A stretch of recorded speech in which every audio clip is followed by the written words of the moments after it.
Orígenes de la civilización adámica. Capítulo 23.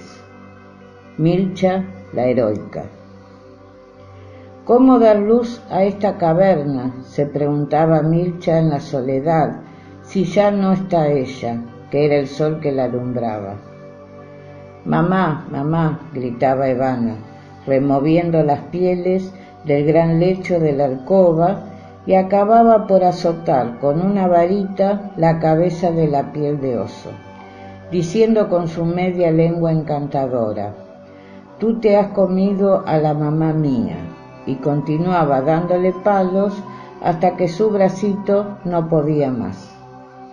Entonces intervenía Milcha para decirle, conteniendo sus propias lágrimas: «No, queridita, no se la comió el oso, sino que un genio muy hermoso que se llama papá se la llevó a la luna para traerte de allá muchos regalos preciosos». Adamu, por su parte, protestaba porque le habían quitado su collar y decía que ese genio que se llevó la mamá de Evana se llevaría también su collar de amatistas. Como ocurre de ordinario con los niños, a quienes se habla mucho desde muy pequeñitos, estos dos comprendieron y hablaron el lenguaje materno desde que fueron capaces de articular palabras, mal dichas desde luego, pero lo bastante claras para ser entendidas por las madres. La niña tomó gran afición a la grulla, como Adamu al renito pequeño. El ave sagrada gustaba picar el grano en la rosada manito de Evana, y cuando Milcha la acostaba en el lecho de su madre, la grulla subía también y se echaba junto a la cabecita de la niña. Como la reno madre del pequeño compañero de Adamu salía ya por la pradera, esto fue causa de que el niño, siguiéndole, diera también pequeñas giras por el tranquilo vallecito que se abría hacia un lado de la caverna. Cuando no podía seguirle más por el cansancio, se tiraba al suelo y empezaba a llorar a grandes gritos, lo cual obligaba a la reno y a su hijo a volver hacia él, que callaba de inmediato. Como se ve, pues, Adamu empezaba a ser también educador de animales.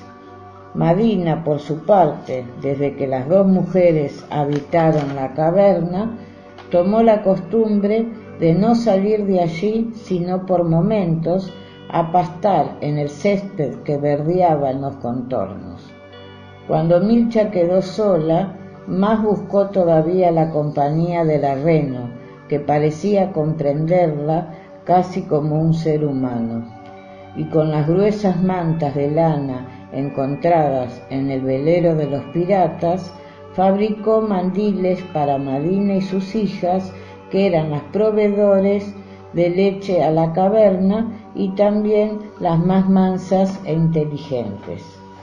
Colocaba los mandiles sobre las renos y montaba ella y los niños, sujetándolos con bandas de tela para que no cayeran, y salía así con ellos de paseo en las horas de sol, porque en la caverna parecía ahogarse desde que faltaba Sofía. Un día que se habían alejado bastante hacia el este, encontraron un hermoso arroyito de aguas doradas por la clase de arenas que formaban su lecho.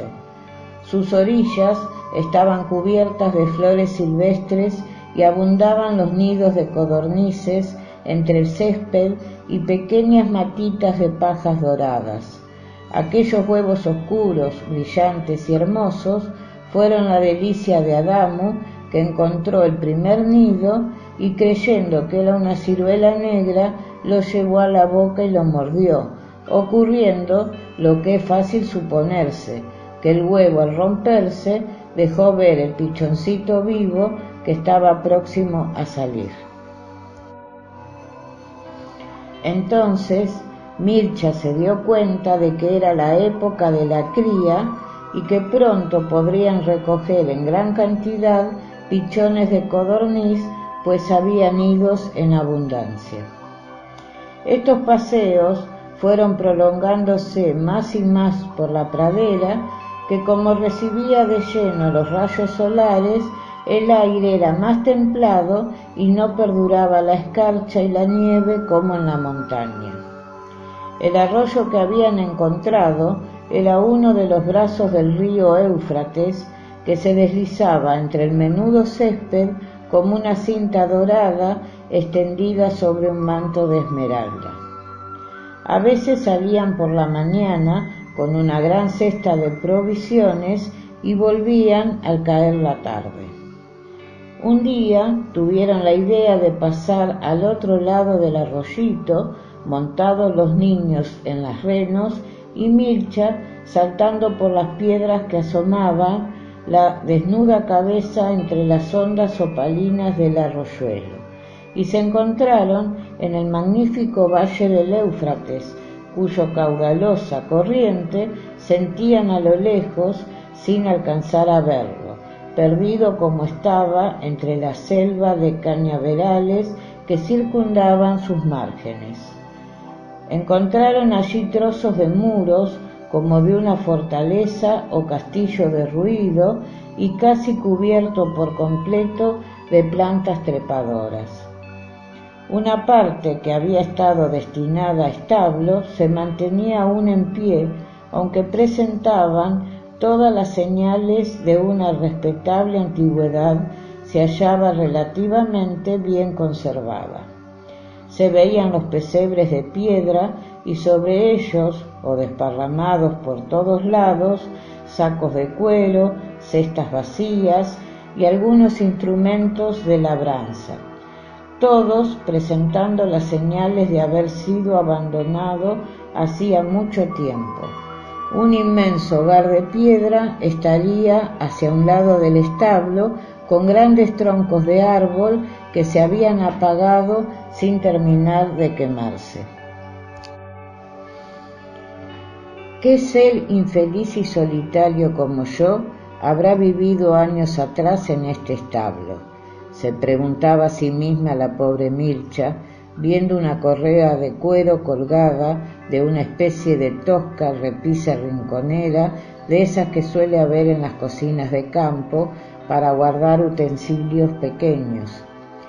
He aquí otra casa que la providencia nos depara, si en caso de la caverna nos ofreciera peligro por la proximidad al mar, ¿verdad, Madina?, dijo, viendo al reno que se le acercaba amistosamente.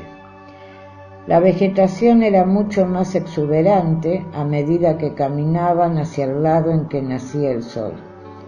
Milcha vio que había en el patio del establo viñas enredadas con los olivos, con las higueras y los cerezos, y otros muchos árboles inmensos que parecían tan viejos como las ruinas a las cuales daban sombra y verdor. Los pájaros formaban una admirable orquesta de tan múltiples y variados sonidos que aquello era un desbordamiento de vida en medio de tan inmensa soledad. Como las ramas eran tan espesas y enredadas unas con otras, habían protegido los frutos, aunque muchos estaban caídos entre el césped y ya secos y en condiciones para ser guardados. Laboriosa por naturaleza y por costumbre, trajo a los niños junto a ella y se entregó a la tarea de recoger fruta seca en las cestas que encontró en el establo. Como Gaudes cosechó para nosotros, yo cosecharé para quien venga a habitar en estas ruinas, se dijo para sí misma. Los pequeños, con su instinto de imitación, hicieron como ella, y una buena cantidad de olivas y frutas secas quedaron recogidas en el establo. Adamo pretendía llevarse a la rastra todas aquellas cestas que había llenado, y Evana parecía ser de su misma idea, a juzgar por el esfuerzo que hacían los dos del asa de uno de ellas, que ya iban sacando para afuera. No, hijitos míos, decía Milcha riendo, dejad esto aquí, que nosotros tenemos demasiado en casa. Esto lo da el buen Dios para algún solitario que vendrá aquí y nosotros no debemos quitárselo. Y emprendieron la vuelta a la caverna. Cuando llegaron al arroyo, encontraron a toda su familia de renos que parecían esperarles. Era el sitio en que ellos acostumbraban a beber. Milcha colocó los dos niños juntos sobre el blando lomo de Madina y ella se montó en la otra reno, pues la tarde se esfumaba en las penumbras primeras del anochecer y el cansancio no le permitiría caminar a prisa. Y entre las labores domésticas, el cuidado de los niños y las correrías al campo a recoger huevos de patos silvestres y de codornices, pasaba los días y las lunas aquella valerosa mujer nacida a la vida física en humilde condición y que tan importante papel desempeñaba en los comienzos de la civilización adámica. A veces le venía el pensamiento de emprender viaje con sus niños y sus renos en busca de algún lugar habitado por seres humanos que debía verlos seguramente hacia algún lado. Mas luego le asaltaba el recuerdo de lo ocurrido cuando sus esposos habían desembarcado para buscar alivio en la sociedad de los hombres. Milcha, se decía a sí misma después de largas reflexiones, no dejes lo cierto por lo que ignoras. En la soledad de mi caverna no falta nada a mis niños, y si acaso encontrando seres humanos estaría tan protegida y tan segura como estoy aquí. ¿Acaso no me robarían mi querida familia de renos? ¿No me quitarían estos dos hermosos luceros que me alumbran? Dios mío, aún soy rica, soberanamente rica, pues les conservo a los dos sanos y robustos, exclamaba terminando sus meditaciones con una explosión de caricias para las dos criaturas que, entre el renito y la grulla, encerraban todo un mundo de juegos y alegrías infantiles.